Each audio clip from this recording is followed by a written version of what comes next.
Hello, everyone, and welcome to Civil's Fundamentals. I hope you all are doing good. कल हमने different perspective देखे थे causes of poverty पे, ठीक है, जिसमें हमने इंडिविजुअल कॉजेज देखे थे, स्ट्रक्चरल कॉजेज देखे थे, यहाँ पर हमने डिपेंडेंसी कल्चर देखा था। सिचुएशनल में मैंने आपको आरिस्टोनी के बारे में बताया था एग्जाम्पल्स के साथ। उसके बाद हमने Oscar Lewis culture of poverty इनका देखा था, क्या ये बताते हैं, ठीक है, जिसमें हमने individual, family level, community level देखा था। और भी हमने कई चीज़ें देखी थी। अब हम आगे इसी पर्सपेक्टिव को कंटिन्यू करते हैं, ठीक है। अभी जो ये स्ट्रक्चरल कॉजेज़ जो मैंने आपको कल के लेक्चर में पढ़ाए थे, उसी को हम कंटिन्यू कर रहे हैं।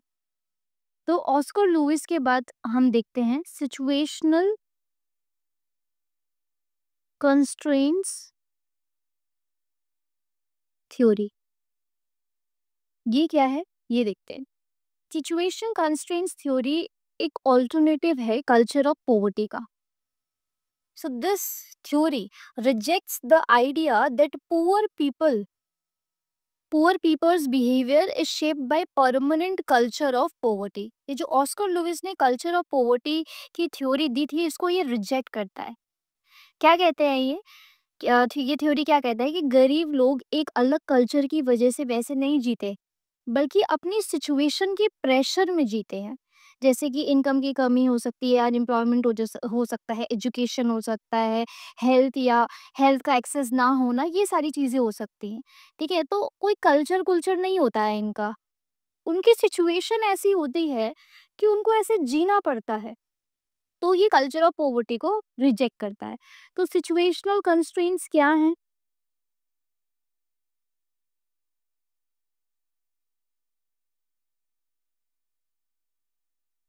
क्या होते हैं ये situational constraints?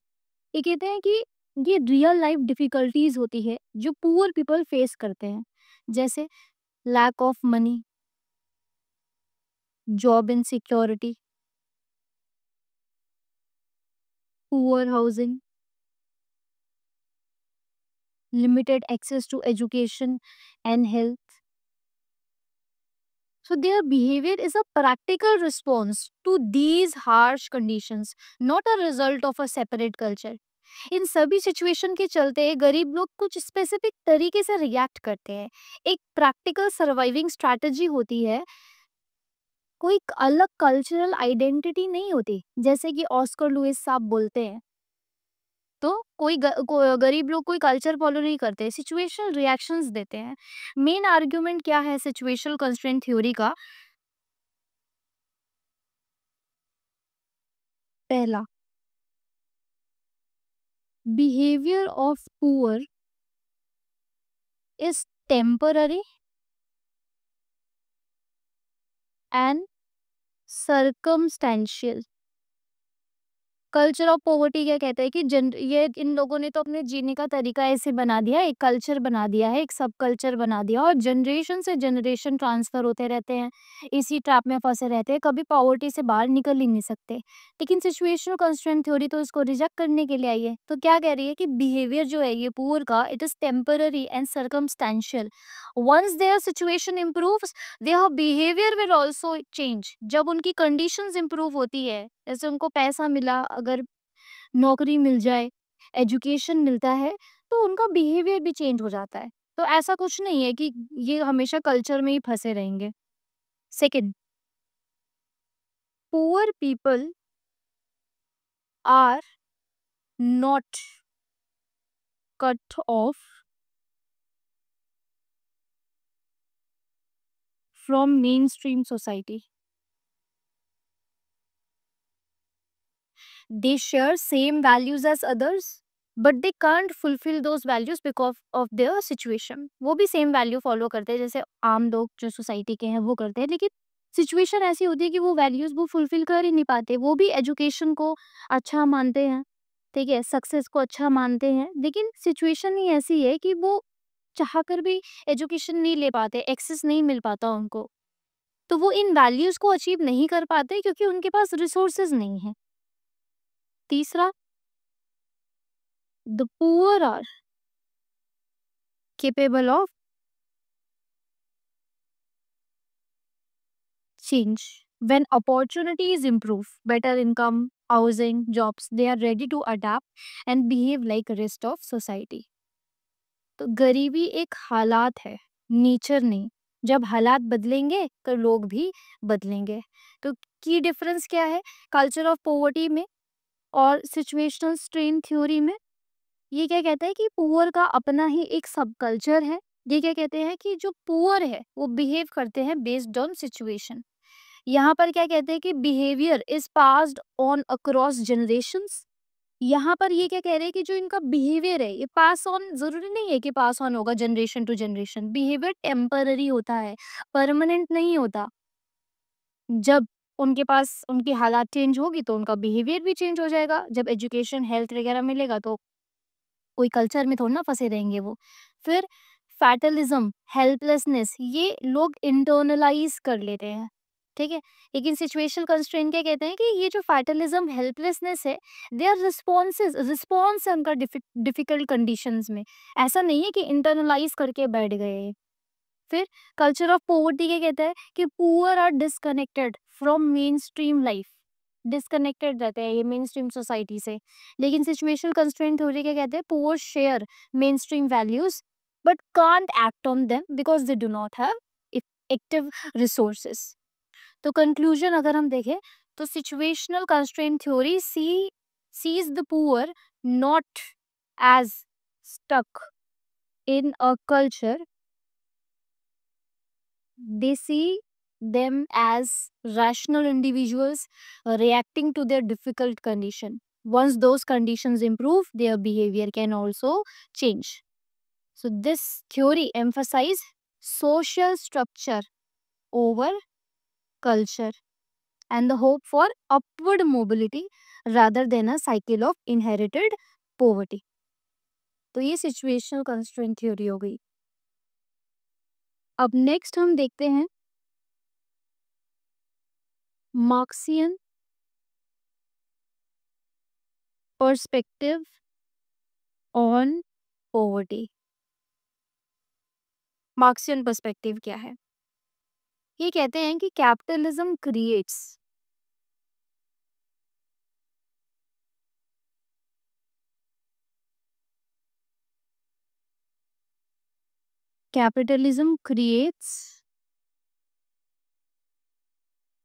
a system of inequality।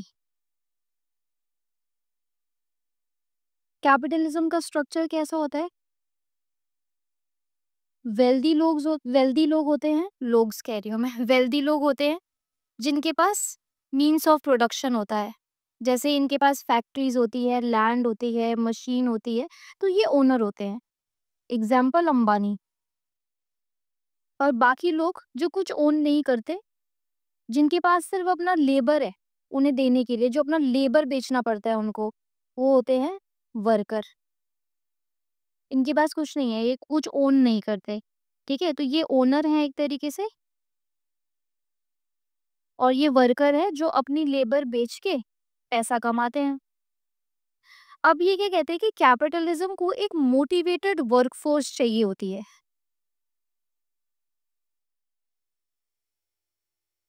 Motivated workforce चाहिए होती है। और पीपल कैसे मोटिवेट रहते हैं? People are motivated through money. तो ये लोग ओनर्स जो होते हैं ये वर्कर्स को अनइक्वली पे करते हैं टू मेंटेन मोटिवेशन। ये जानबूझ के अनइक्वल पे करते हैं जिससे इनइक्वालिटी बनी रहे और मोटिवेशन बना रहे। यहाँ ज्यादा काम करेंगे तो उसको उतना पैसा मिलेगा, कम काम करेंगे तो कम मिलेगा। तो मोटिवेशन बनाए रखने के लिए ये अनइक्वल पे करते हैं जिससे इनइक्वालिटी भी मेंटेन करती है। और ये लोग इंटेंशनली एक लो वेज सेक्टर बनाते हैं जो पूरे सिस्टम का बेस होता है। तो जब वर्कर अपने से नीचे वाले से खुद को कंपेयर करता है तो वो ज्यादा डिमांड नहीं करता। इससे क्या होता है कि वेज कंट्रोल होता है। तो वर्कर्स आपस में ही कम्पीट करते हैं, यूनाइट नहीं रहते, और डिवाइड एंड रूल, यही स्ट्रैटेजी होती है कैपिटलिज्म की। ठीक है? So according to Marxists the state reflects, अब ये तो हो गया कि वर्कर और ओनर का कैसा रिलेशनशिप होता है, कि लो वेज सेक्टर बनाए रखते हैं। अब कुछ मार्क्सिस्ट कहते हैं role of state in capitalism, ये कैपिटलिज्म में स्टेट का रोल बताते हैं, मींस गवर्नमेंट का। According to Marxist, state reflects the interest of ruling class. तो जो गवर्नमेंट पॉलिसीज आती है, they are not designed to eliminate poverty. ये गवर्नमेंट पॉलिसीज जो आती हैं, they are only to reduce its worse effect. क्योंकि कहीं ना कहीं ये जो स्टेट है, गवर्नमेंट है, ये भी रूलिंग क्लास के जो इंटरेस्ट है उसको रिफ्लेक्ट करती है। स्टेट रूलिंग क्लास के इंटरेस्ट का रिप्रेजेंटेटिव होता है। इसी वजह से स्टेट कभी भी गरीबी खत्म नहीं करेगा, सिर्फ उसकी वर्स इफेक्ट को रिड्यूस करता है। यहीं पे एक स्कॉलर आते हैं, जेसी किनकेड। ये कहते हैं कि जब तक गवर्नमेंट का फोकस कैपिटलिस्ट इकोनॉमी की एफिशिएंसी है, तब तक वो लो वेज सेक्टर को कभी खत्म नहीं करेगी। मतलब लो वेज सेक्टर जो है, जो हमने यहाँ देखा था, कम पैसा दो, इनइक्वालिटी मेंटेन करके रखो, लो वेज सेक्टर जो है ये कैपिटलिज्म के लिए असेंशियल है। तो इनका कहना है it is not simply that there are rich and poor, it is rather that some are rich because some are poor. Rich होने के लिए पुअर का होना जरूरी है। This means poverty and wealth are two sides of the same coin in the capitalist class system. तो ये चीज हो गई वेबरियन, सॉरी, मार्क्सियन पर्सपेक्टिव। अब हम लास्ट देखते हैं वेबरियन पर्सपेक्टिव। ये लास्ट पर्सपेक्टिव है।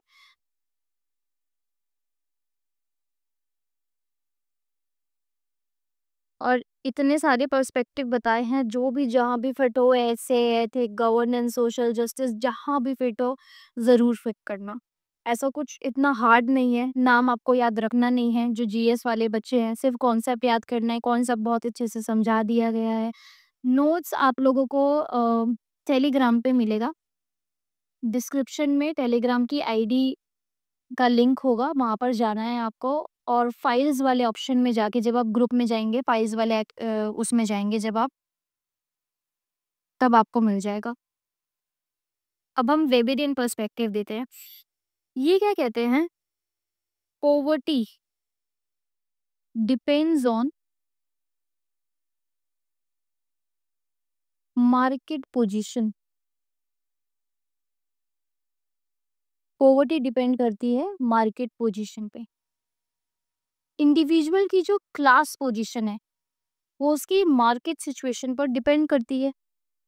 अभी इसको आराम से समझो। इंडिविजुअल की क्लास पोजीशन उसके मार्केट सिचुएशन पे डिपेंड करती है, और जो पॉवर्टी है वो डिपेंड करती है इसी मार्केट पोजीशन पे। मतलब मार्केट पोजीशन का मतलब क्या है? मार्केट पोजीशन मतलब जिसके पास अच्छी स्किल्स हैं, क्वालिफिकेशंस हैं, एक्सपर्टीज है, उसका बार्गेनिंग पावर ज्यादा होता है लेबर मार्केट में। और जिसकी मार्केट पोजीशन वीक है, किनकी होगी फिर? जैसे वीक, जैसे इल लोग हो गए, कुछ एल्डरली हो गए, कुछ अनस्किल्ड लोग हो गए, उनकी इनकम भी कम होती है due to low bargaining power. Example, एक स्किल्ड आईटी इंजीनियर अच्छी सैलरी कमा सकता है, लेकिन एक अनस्किल्ड या डिसेबल इंडिविजुअल ज्यादा पैसा नहीं कमा पाएगा। तो हमारी जो क्लास पोजीशन है, इंडिविजुअल की क्लास पोजीशन उसके मार्केट पोजीशन पे डिपेंड होती है। मार्केट पोजीशन अच्छी कब होती है? जब स्किल है, क्वालिफाइड है, एक्सपर्टीज है उसे। इन सब अच्छी मार्केट पोजीशन की वजह से उसकी बार्गेनिंग पावर अच्छी होती है, तो वो अच्छा पैसा कमाता है। अब जो इल लोग होते हैं, इल्डरली होते हैं, अनस्किल्ड होते हैं, इनकी लो बार्गेनिंग पावर होती है। लो बार्गेनिंग पावर है तो इनकम कम होती है। जिसकी वजह से इनकी मार्केट पोजीशन कम होती है, और मार्केट पोजीशन कम का मतलब आपकी क्लास पोजीशन कम होना। तो अकॉर्डिंग टू वेबर कौन लोग गरीब होते हैं? वो लोग जिनके पास मार्केटेबल स्किल्स नहीं होती, या वो जो काम नहीं करते। अब इसमें कौन-कौन आ सकते हैं? एल्डरली, क्रॉनिकली इल, सिंगल मदर्स, डिसेबल्ड पर्सन्स। ये लोग कैपिटलिस्ट लेबर मार्केट में compete नहीं कर पाते, तो या तो इनकी बहुत कम इनकम होगी या एकदम ज़ीरो इनकम होगी। So their poverty is because they are unable to compete effectively in the labor market. Bargaining power नहीं है। फिर नेक्स्ट क्या कहते हैं कि even within this vulnerable group, not everyone is poor. क्योंकि अगर एक एल्डरली के पास पहले अच्छी सेविंग्स है, पहले की अच्छी सेविंग्स है, पेंशन स्कीम्स है, उसने पहले अपनी जवानी में इन्वेस्टमेंट कर रखा है इंश्योरेंस कंपनी में, स्टॉक कंपनी में, प्रॉपर्टीज में, तो वो गरीबी से बच सकता है। ठीक है, लेकिन अगर एक जगह दूसरा एल्डरली है, वो बीमार रहता है, रिटायरमेंट के उसने पेंशन स्कीम्स, इन्वेस्टमेंट, सेविंग्स उन सब में नहीं वो किया है, तो मतलब यहाँ पर अगर वो इन्वेस्ट कर रहा है तो मार्केटेबल स्किल्स अच्छी है ना उसकी, स्किल है उसके पास, क्वालिफिकेशन थी उसके पास, तभी तो उसने इन्वेस्ट किया और अपना बुढ़ापा आराम से जी रहा है। लेकिन दूसरा एल्डरली है जिसके पास कोई प्रोटेक्शन नहीं होती, ठीक है, तो वो पॉवर्टी में फॉल करते हैं। तो जिनके पास वीक बार्गेनिंग पावर होती है, जैसे वुमेन है, एल्डरली है, मार्जिनलाइज ग्रुप है, वो लोग लो पेड जॉब्स में ही रह जाते हैं, और इनके पास वीक या नॉन यूनियनाइज जॉब्स होती हैं, वेज के लिए ये लोग डिमांड नहीं कर पाते। तो यही था वेबरियन पर्सपेक्टिव ऑन पॉवर्टी, और ये लोग गरीब रह जाते हैं। ठीक है, तो हमने बहुत सारे डिफरेंट पर्सपेक्टिव्स देखे पॉवर्टी पे, जहां आपको जो फिट लगे आप डालना, अपने आंसर को बहुत अच्छे से इनरिच करना। वेबरियन पर्सपेक्टिव देखा हमने, मार्क्सियन पर्सपेक्टिव देखा हमने, सिचुएशनल कंस्ट्रेंट थ्योरी देखी हमने, फिर कल हमने ऑस्कर लुइस की कल्चर ऑफ पॉवर्टी, सब कल्चर ऑफ पॉवर्टी देखा था। ब्लैक अमेरिकन्स पे जो स्टडी की थी विलियम विल्सन ने, हमने वो देखा था। एजी फ्रैंक की डिपेंडेंसी थ्योरी देखी थी। फिर वैल्यू बेस्ड थ्योरी देखी थी, Hinduism, Islam, wonderful theory, my most favourite theory. उसके बाद हमने आरिस्टोनी का देखा था, जिसको हमने एग्जाम्पल, बहुत अच्छे एग्जाम्पल के साथ सब्सटैंशिएट किया था। उसके बाद हमने कॉजेस में पर्सनल वाले में डिपेंडेंसी कल्चर देखा था, जिसमें हमने चार्ल्स मूरे के बारे में पढ़ा था। तो ये डिफरेंट कॉजेस हैं जो कि आपके अनएम्प्लॉयमेंट, इलिटरेसी, इन सब से बहुत अलग है। ठीक है, सो इसको हम एंड करते हैं यहीं पे क्लास को। Thank you.